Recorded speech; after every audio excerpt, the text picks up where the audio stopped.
Hello everyone and welcome to a new video on my channel. And it's been a very long time since I've uploaded a video to my channel. And even longer since the last time I've uploaded a tutorial. And today I want to show you something I discovered today, which is actually pretty cool. You see, we all know that Blender is having a hair particle system. Now this might be becoming obsolete with the geometry nodes, but for the time being, I guess still there are a lot of people using it. And it has some very useful features that probably the least of you are using. Simply because it's a little bit finicky to set up. Because what I'm going to show you today is how you're going to use hair particles as a billboard for billboard textures and so on.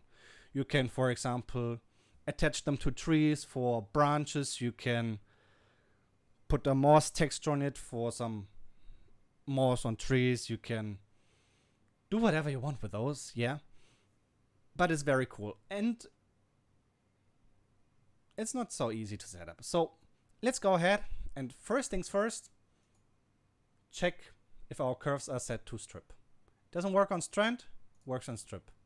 Also, if you're in cycles, I guess it doesn't matter that much. You either have 3D curves or rounded ribbons. They're both fine. But if you're on Eevee, strip is the way to go. So because we are going to have very, very big billboards on this plane later, we're going to reduce the number of the particles we are using to maybe 20. 20 is enough for now. That's fine enough. They don't need to be so high, so let's reduce the height to like 1. 1 is okay. Then we hit advanced because we need advanced settings, and we go all the way down to the hair shape. Now this is where the magic starts. First of all, we need to make sure that this is put into the shape of a billboard. So let's say, for example, we want the base to be 30, let's say 50, and the tip as well, obviously. 50, there we go. And we don't need this tip on the top, so we just say close, don't close the tip, and we have a rectangular billboard that's always facing the camera, which is nice. As you can see though, when you go on above, they are all flipping to face the camera. So this might become a little bit distracting later on, but for now, this is fine. So let's go ahead and we add a new material. This is just for the plane underneath. I prefer to keep it white, otherwise it's a bit too distracting. And we add another material, and this time it's for the hair. I don't care about renaming everything. You do you can use your own names, whatever. So we are setting it to material 0.007, like James Bond. And now we go ahead and first of all, we take our curves info. So I guess most of you would now, if you would just make some grass or whatever, use the intercept node for some nice fake ambient occlusion. Add your colors, whatever, like, I don't know, a little bit green here, a little bit brighter green, and like this. But we're not going to use it like this, but we will need this. Now, as you can see, textures need X and Y coordinates to map properly. And what we are having here with the intercept node is we have a Y coordinate. It's going from 0 to 1 at the top. That is nice, but we're missing something. We're missing something very important, and that is a X coordinate. So how do we get this? We have a tangent normal here, for example, but this is completely useless. You can see it's whatever this is, it's not useful. But if I show you for a moment, we add a diffuse node, you can see that the strands are shaded. As you can see, they have like a front side, back side, and they look rounded. They have like a round shading, and that means they have normals. They have proper normals, like any model in Blender. So we can go ahead, add a texture coordinate node, and here we have a normal output. And if we add this here, you can see if we are facing this direction, everything is red, and so on. Go to the top, the bottom, and yeah, that's very interesting. What we can do now is we can transform this whole thing, because we only want the x coordinate, and we can isolate this. First of all, we need to transform the vector. The vector. We transform it from world to camera. Now, as you can see, everything which is facing the camera is having a value from -1 to +1x. Now, -1 to +1 is fine, but textures are going from 0 to 1 usually, so we need to adjust this first. So first we separate x, y, and z. We just need the x coordinate. We add 1. So now we have a value going from 0 to +2, because 1 + 1 is 2. And then we need to divide everything by, not subtract, divide by 2. So now we have a value which is going from 0 to 1. And this is exactly what we need in combination with the intercept value to create a proper mapping vector. So let's combine everything. This intercept value is going to the y-axis, and the derived normal x to the x-axis.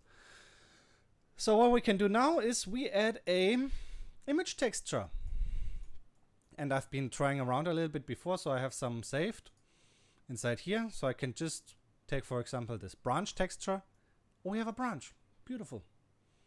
Now this is a little bit crushed. We can maybe, give me a second, reduce the size a little bit.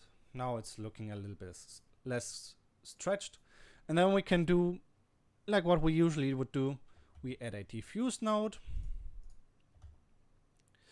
We add a mix node, plug this down here, plug in the alpha there, and a transparent node, and voila.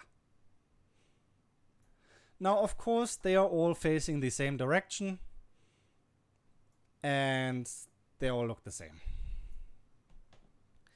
We can, of course, add some random direction to the branches. This is already helping a little bit. We can also make use of the very, very useful curves info random output. This is giving each strand, or each billboard, or each card, or however you want to call it, it's giving each of them a random grayscale value. Like from whatever this is, might be 1, and this might be 0.1 or something like this. We can plug in a white noise texture, and this is turning everything into a colorful grayscale. So now we have 3 channels we can use for randomized properties. We can go ahead, separate them, separate X, Y, Z. You can also do separate color. I guess there's not much difference, honestly, but you never know. I haven't come across any difference yet. So for example, since they're all facing the same direction, we can, for example, say half of them, please face the other direction. And that's something we can do. First of all, we add a mapping node. So for example, if the scale is, well, we go back to here so we can see it properly. So if the scale is 1, they face one direction. If the scale is -1, they face the other direction. Now we can use this. For example, let's take the X factor of the color. We can now say subtract by 0.5.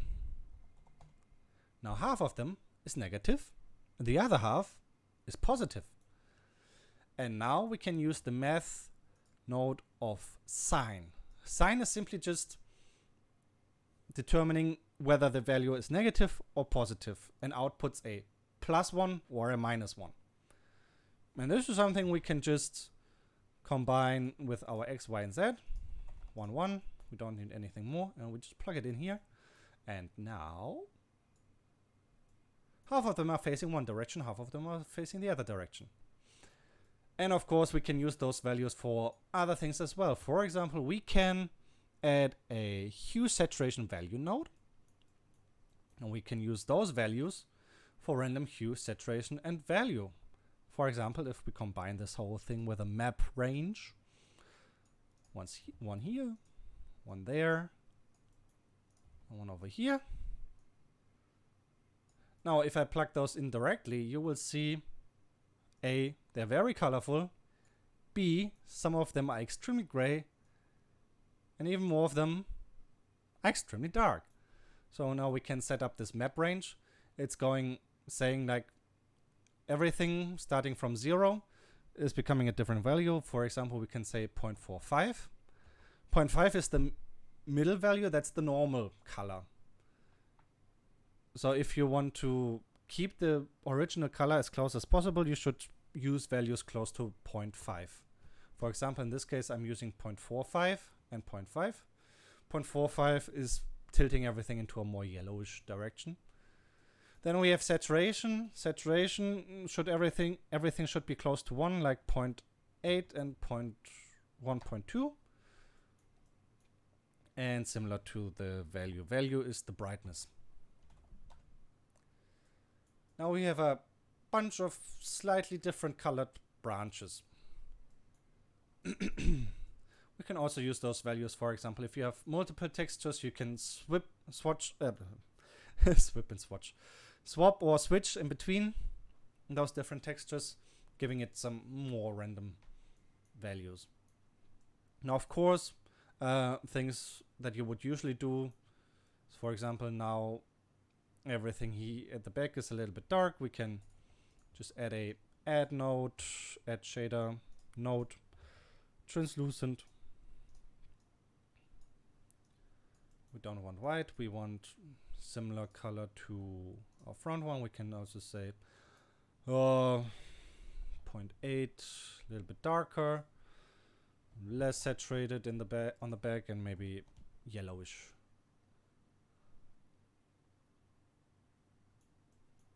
Beautiful. And now, of course, those things have the same properties as hair. You can say, I want 50 different strands. Randomize the size a little bit. Maybe align them to tangent or whatever. Let them all face into the X direction. You can, of course, add some Brownian noise. This will bend them a little bit, but it's really letting them go crazy when you're just on top of them. So I'm not sure if that's the best thing to do, but whatever. And then, of course, we can add some children. We can say clump at the base or the top. Base is usually more accurate. We can say we want only four. Length, maybe not so big, and then we can have some random length. Nice. We can say shape, maybe this way. Radius a little bit higher. Roundness, doesn't matter so much. It's giving some extra depth to it. And now, there we have it. Yeah. Now we are using hair as, not as hair, but as billboards, and you can hang those on a tree, you can do whatever you want with them. It's might make it easier than putting planes on the surface. At least you have a little bit more control, as this is hair. Well, anyway, I hope that video was a little bit informative. There might be another video coming soon. I have made a shader which is able to display to fake hair without using any hair particle system, and it's looking very good. It's also looking very good on grass. I think it's looking good. Maybe you have seen some shorts of it, maybe you haven't. But until then, have a nice day, evening, morning, whatever time it is for you, and I see you next time. Good evening, or good morning, or goodbye.